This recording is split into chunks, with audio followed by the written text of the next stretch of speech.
ఒకే 10,000 లోపు కంప్లీట్ అయిపోవాల్సిన పని ఇది. ఇప్పుడు ఏమిరా అంటే 20,000 దాటేసింది. హలో ఫ్రెండ్స్, అందరికీ నమస్తే. ఈ రోజు వీడియో ఏంటంటే మా బోర్ కింద ఎగ్జాక్ట్ గా పైన కనపడిస్తున్నాయి చూడండి, ఆ లైన్లు వెళ్తూ ఉన్నాయి. వీటి వల్ల మాకు 15,000 బొక్క.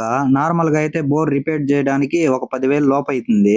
దాని వల్ల మాకు ఇంకో 15,000 యాడ్ అయింది ఎక్స్ట్రా. మొత్తం 25,000 ఖర్చు. మాకు తెలిసిన వాళ్ళని అడిగితే ఆ కరెంట్ లైన్ ఆఫ్ చేయడం కుదరదంటున్నారు.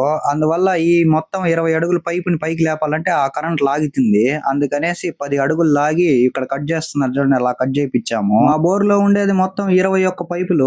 21 పైపుల్ని ఇప్పుడు కట్ చేసి 10 అడుగులు 10 అడుగులుగా చేయాలా. మొత్తం 42 పైపులు అవుతాయి. ఆ కట్ చేసిన 42 పైపులకి థ్రెడ్ వేసుకోరావాలా, అదొక ఖర్చు. ఈ మోటార్ బయట వచ్చే గుందికి నా తల ప్రాణం తోక్కొచ్చింది. తిరుమలలో వెంకటేశ్వర స్వామి చూసినంత ఆనందం వచ్చింది దీన్ని చూసే లోపు. ఆ కరెంట్ లైన్ అనేది లేకపోయింటే మోటార్ కి 5,000, దింపిన దానికి 4,000 చేంజ్ చెప్పాడు. మొత్తం ఒక 10,000 అయిపోయి ఉంటుంది. ఈ వీడియో కిందే మీరు మాత్రం వెళ్తూ ఫాలో సబ్స్క్రైబ్ మాత్రం మర్చిపోద్దండి. రేపటి వీడియోలో థ్రెడ్లు ఎలా చూపిస్తా. బయట